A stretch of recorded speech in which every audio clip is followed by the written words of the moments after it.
खाटू श्याम जी का असली नाम बर्बरीक है। खाटू श्याम बाबा घटोत्कच और नागन्या मौर्वी के पुत्र हैं। पांचों पांडवों में सर्वाधिक बलशाली भीम और उनकी पत्नी हिडिंबा बर्बरीक के दादा दादी थे। कहा जाता है कि जन्म के समय बर्बरीक के बाल बब्बर शेर के समान थे, अतः उनका नाम बर्बरीक रखा गया। महाभारत की एक कहानी के अनुसार बर्बरीक का सिर राजस्थान प्रदेश के खाटू नगर में दफना दिया गया था। इसीलिए बर्बरीक जी का नाम खाटू श्याम बाबा के नाम से प्रसिद्ध हुआ। बर्बरीक का नाम श्याम बाबा कैसे पड़ा, आइए इसकी कहानी जानते हैं। बर्बरीक बचपन में एक वीर और तेजस्वी बालक थे। बर्बरीक ने भगवान श्री कृष्ण और अपनी मां मौर्वी से युद्धकला कौशल सीखकर निपुणता प्राप्त कर ली थी। बर्बरीक ने भगवान शिव की घोर तपस्या की थी, जिसके आशीर्वाद स्वरूप भगवान ने शिव ने बर्बरीक को 3 चमत्कारी बाण प्रदान किए। इसी कारणवश बर्बरीक का नाम 3 बाणधारी के रूप में भी प्रसिद्ध है। भगवान अग्निदेव ने बर्बरीक को एक दिव्य धनुष दिया था, जिससे वो तीनों लोकों पर विजय प्राप्त करने में समर्थ थे। जब कौरवों पांडवों का युद्ध होने का सूचना बर्बरीक को मिली तो उन्होंने भी युद्ध में भाग लेने का निर्णय लिया।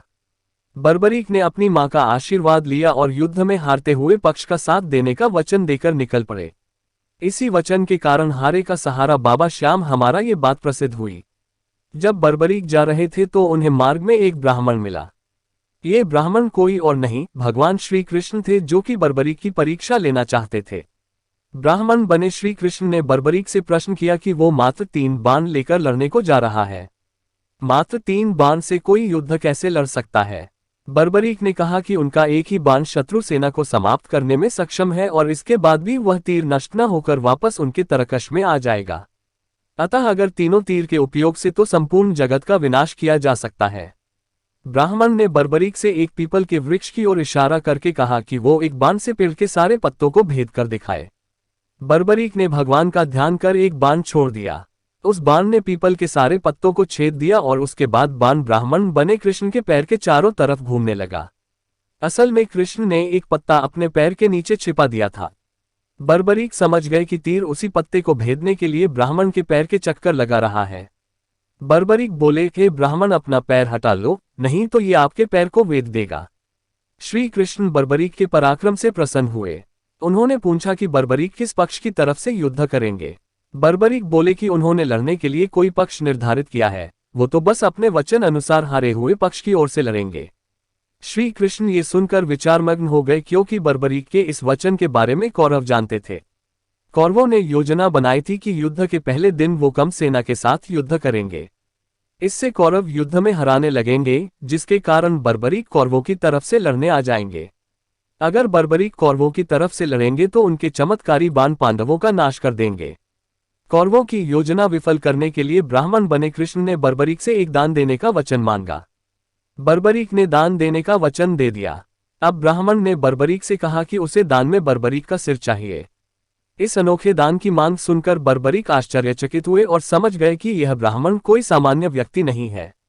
बर्बरीक ने प्रार्थना की वो दिए गए वचन अनुसार अपने शीश का दान अवश्य करेंगे, लेकिन पहले ब्राह्मण देव अपने वास्तविक रूप में प्रकट हो। भगवान कृष्ण अपने असली रूप में प्रकट हुए।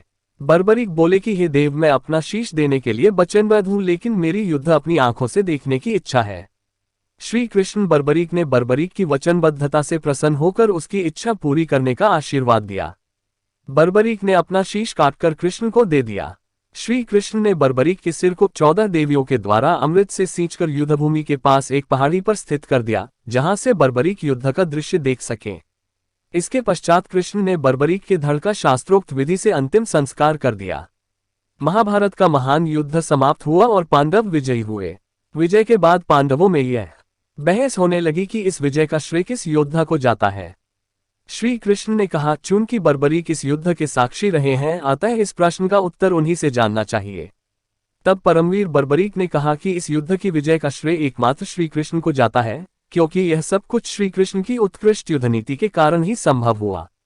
विजय के पीछे सब कुछ श्री कृष्ण की ही माया थी।